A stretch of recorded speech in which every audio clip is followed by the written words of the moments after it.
Good morning, Doug. Good morning. Could you believe that there are still restaurants that don't have their seating open yet? No, I can't. It doesn't seem like a brilliant idea to me.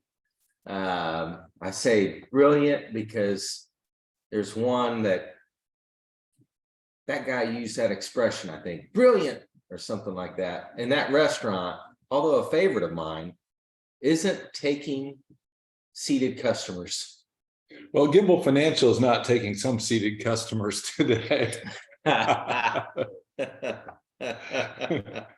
So What Keith is referring to is well, if you've had a house or you've had a small business of your own, things can go wrong. And that's where you need your emergency fund. And emergencies do happen. Think through your plan is what I put on the disclaimer. Think through your plan is right. We had an emergency happen here at Gimbal World headquarters. And that emergency was a pipe that was supposed to have water trickle down, gravity flow, and then it broke. And that water may not be the kind of water you want the pipe breaking from. Right. Right. Yeah. But hey, thanks to Hope Plumbing out there. Hope Plumbing, they have given us hope. We are very hopeful. It's a big deal. We are if you get the February anchor anytime soon, and you'll think I'm Mr. Anti-college. I'm not anti-college. I'm anti-foolishness with your money, Keith. And college might be wise and it might be foolish. And man, we have a parking lot full of people who didn't need to go to college that are just needed employees and workers and supporters of other organizations. So those type of roles and those professions, I think, are just as important as any that come from a college degree. One of my favorite conversations is on the subject of supply and demand. And I called four plumbers, commercial plumbers this week with our emergency. And there was only one who could do it. And so the demand is there. And so, I don't know what expertise these guys, and studies these guys have had to do, but they are bringing new technology to Gimbal, and they're doing a pipe burst, which I think just sounds cool. But when I hear these guys talk about the technology of it, they are stoked. And so it's a lot of fun. There's so many adventures that you can have in America. You can do what you want to do for a living. It's cool. I love it. I love the fact that there are people that do things that I can't do. I think each of us have unique giftedness, and just jumping into those things. And I don't know about you, Doug, but I think most of what I learned to help families with their resources, I learned subsequent to sitting in a classroom. Oh man. And I thought that was so important. Like, even, we go back to the certified financial planner designation. I spent a lot of time working on that. And I know you did too. And what they taught us there was great. It was a good foundation, but I think curiosity leads towards the best types of wisdom. When you're curious about something, you're going to explore it. You're going to test it. You're going to go through trials with it. And that experimentation process, you're either going to keep learning or you're going to give up.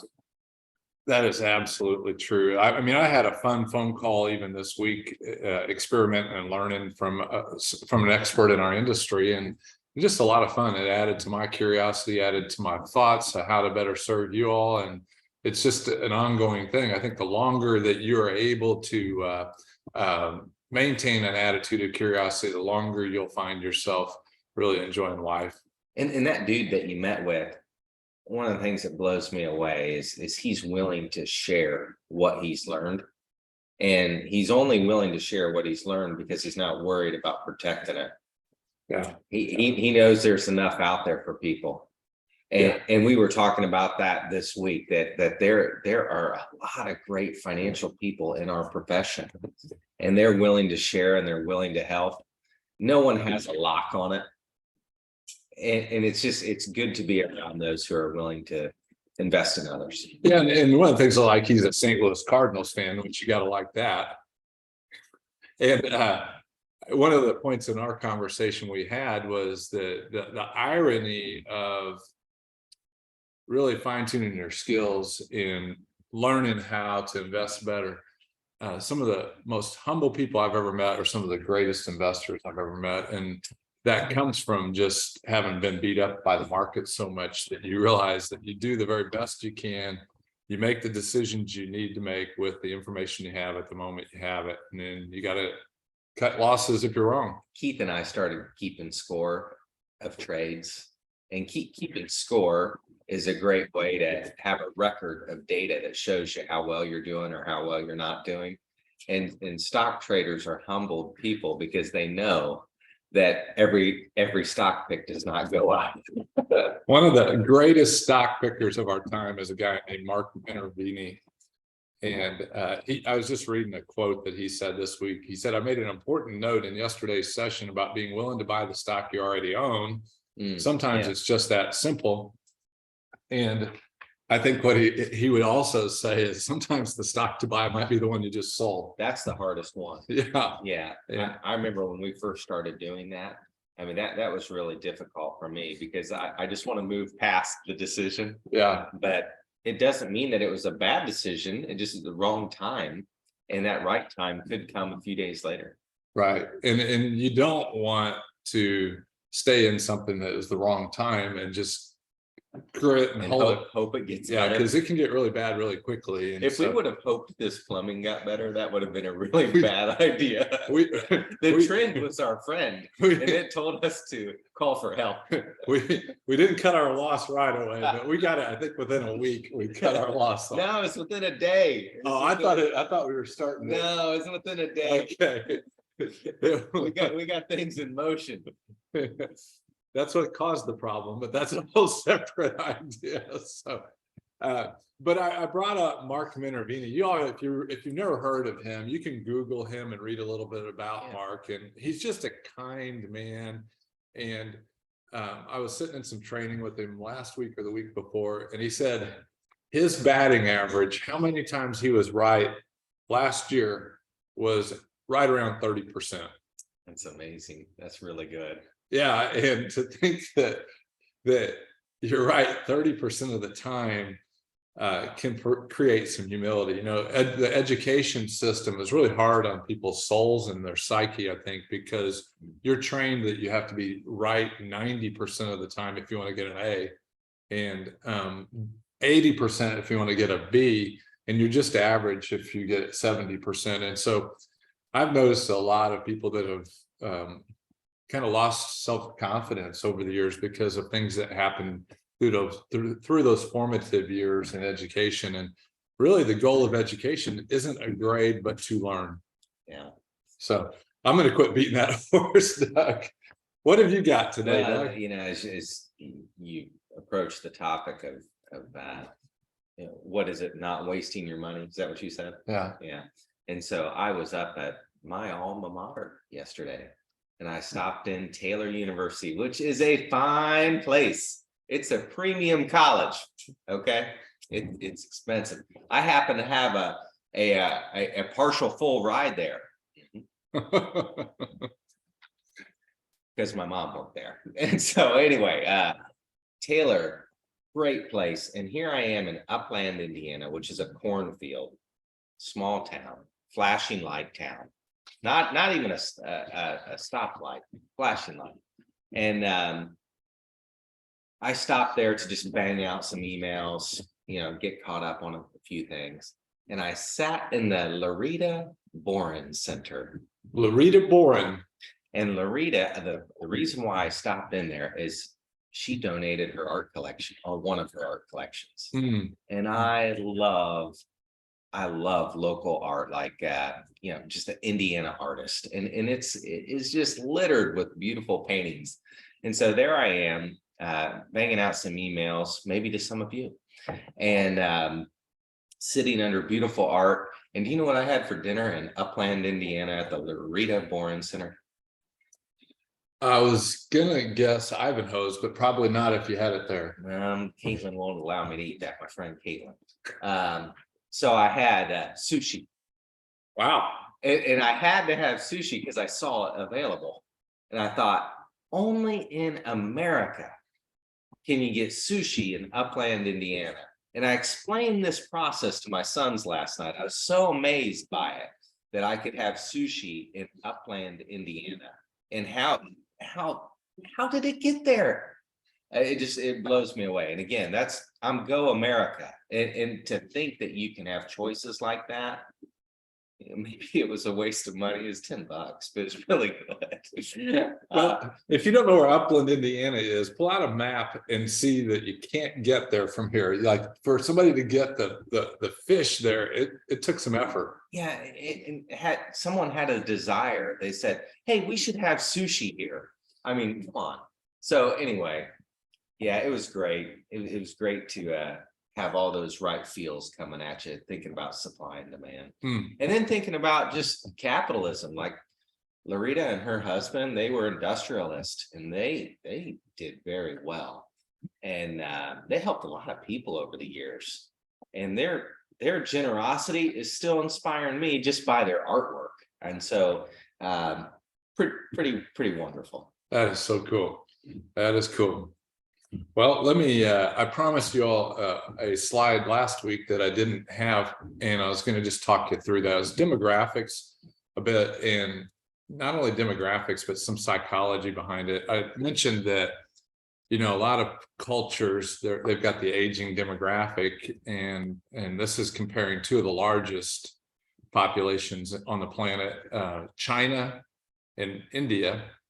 And so the age is up near the top here. This is what, how many millions of people are at each age group in these different cultures. And the Chinese bell curve is a strange looking bell curve off to the left here, but you can see that their median population is just under 40, where the Indian population is probably just south of 30, which is a significant difference in productivity, demand, and just the way that the world will probably evolve. And I think if you think of some of the social things our culture seems to be demanding, I'm guessing that neither of these cultures are demanding those things. I think these two cultures in particular are wondering, where is my food coming from today? How will I have maybe more of a middle class experience? They're not having the thoughts and the challenges that some are in the United States. And so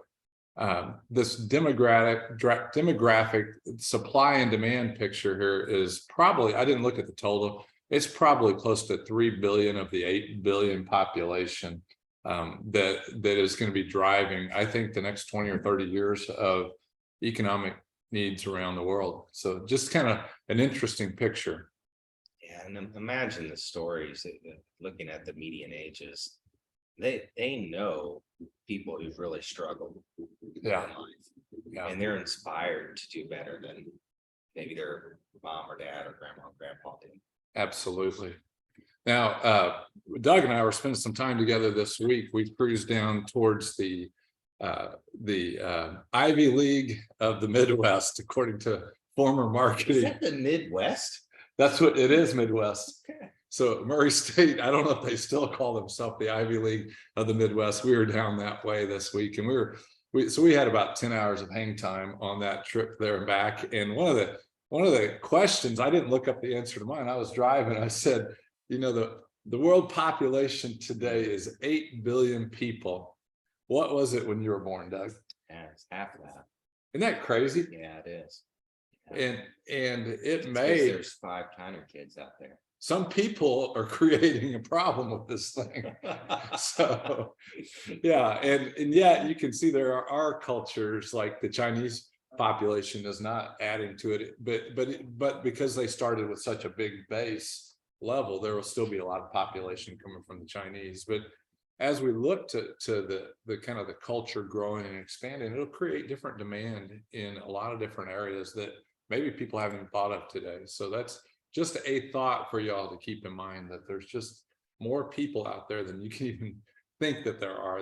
I think I did an exercise one time to name 10 of the largest cities in China. And, you know, once I got past one or two, I'd never heard of them. And a lot of those top 10 are larger than New York or Los Angeles. Big cities that I've never even heard of. Crazy.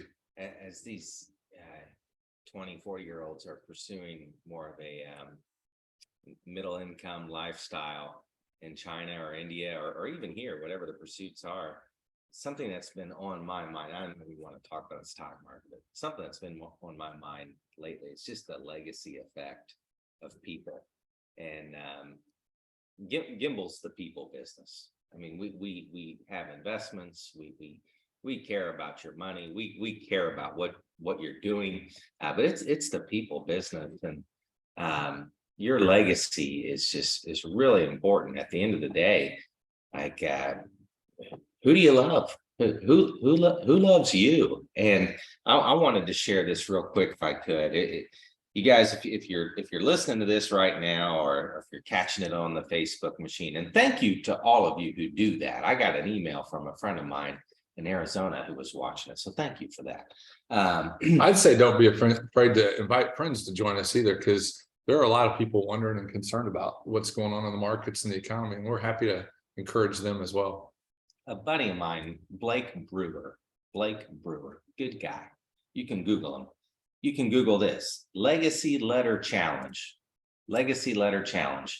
And Blake has a video on there, and he has his mission about what he's about. And what he's about is helping you write a love letter to your loved ones.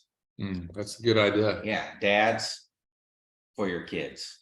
And these can be simple little letters, but these are letters that extend the legacy of what you're about, and show love to generations and generations. So anyway, I'm big on that right now. I've been to too many funerals here recently, Keith, and the thing that I keep seeing that is just a theme is, wow, look at the legacy of family and the importance of family in that. Can you imagine having received a letter like that from your dad?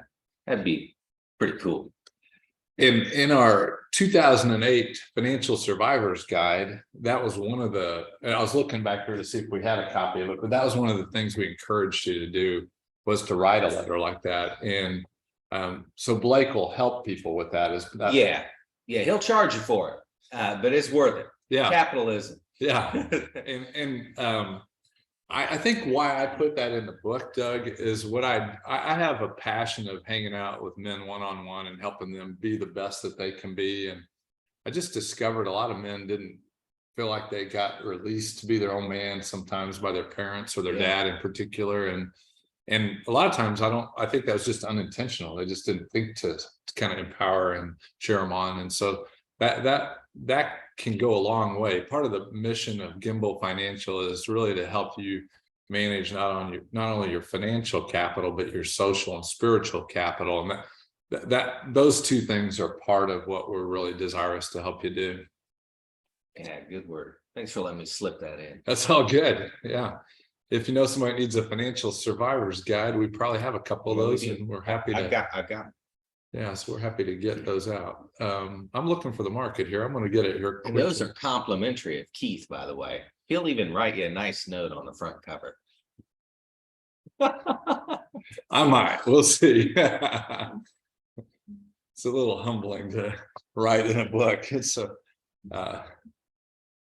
want to start with the NASDAQ, or what do you want to do? That's the most fun one. All right. We finally started seeing some life in the NASDAQ.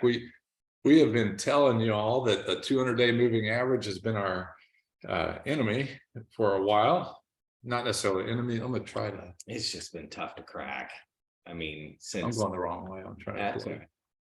If we go back in the way back, and it is the way back time machine at this point, and we go back to Black Friday 2021, that's when this dip started to happen. And so, you want me to go back there? Yeah, we'll just get the full picture there. That's probably.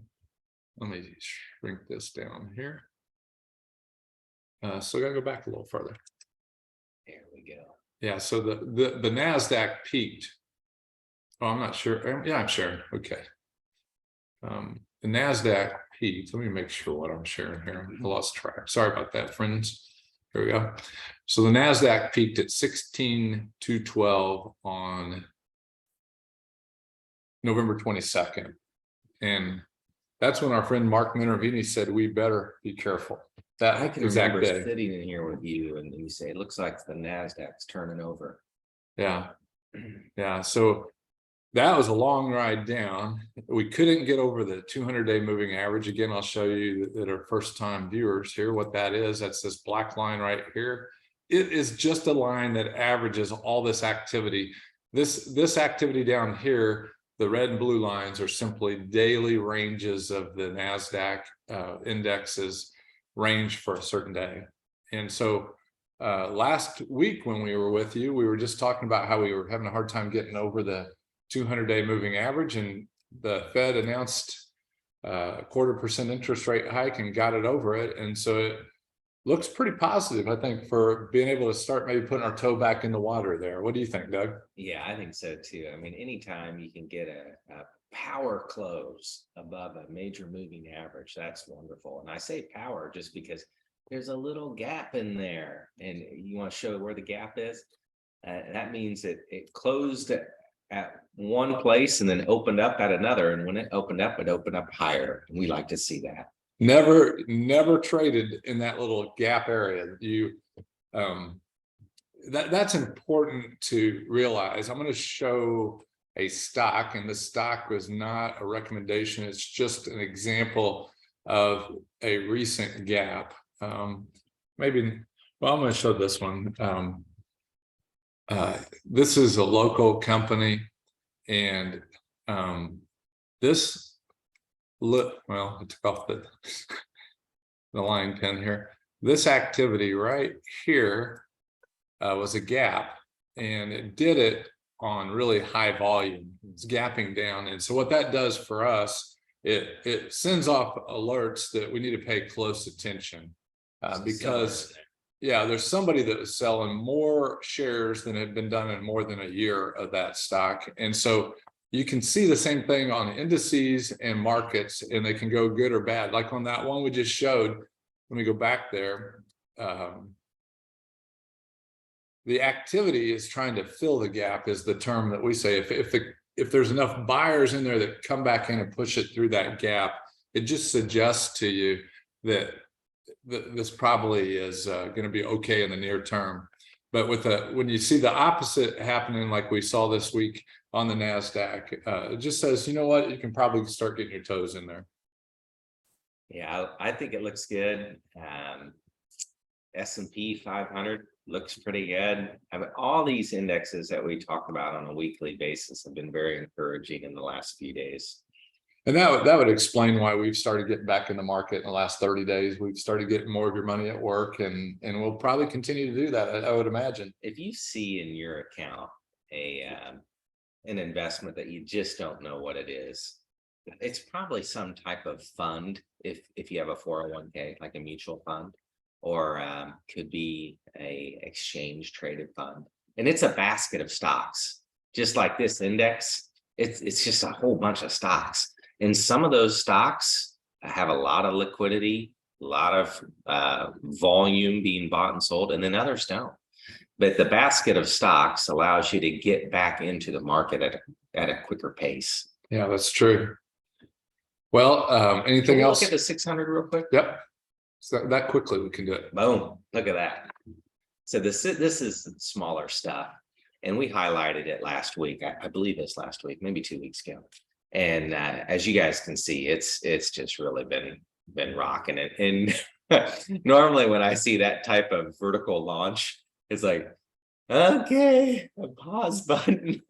Yeah, I don't think we added in this. We didn't add in this sector of the market, did we? A little bit. Yeah, but not much. Yeah, and what I think we would like to see to kind of, like, you know, we wish we'd have added a lot, but if we'd have got more in there, yeah. What I think we'd like to see is it kind of just start working sideways for a while, because that kind of a sense like that is hard to sustain, and it's hard for us to get your capital in there right now as a new buy, because it probably will. And so if we bought here and you had a a drop off, we're just giving back your capital unnecessarily in the I short think term. We'd like to see that really on all the indices right now. Yeah. It's just, I mean, we had a nice boost in the last couple of days, but we would like to see it kind of level off. Yeah. The thing that I put together for you all, been doing this for more than a year, probably a year and a half now, is kind of a little indicator that I just kind of like to look at. And it's the total stocks in our database.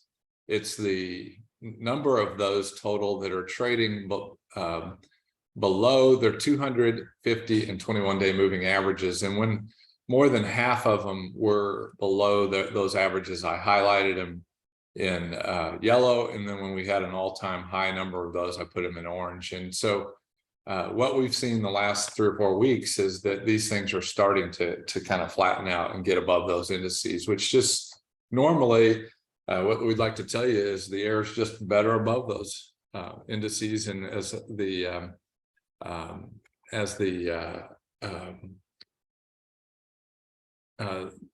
let me make sure I got that. Sometimes I don't get that sure right. As the VIX or the indicator of volatility drops down, it really makes it a lot easier historically to get in the market and not get whipsawed around and have big swings in your daily or in your monthly statements. So I think what we've said in the past is we'd really love this thing to get down below 20 and to stay down there for a while. And so we're getting there. We're getting in a lot safer place, I think. Historically, there's no guarantees in any of this, but just some thoughts for you to consider.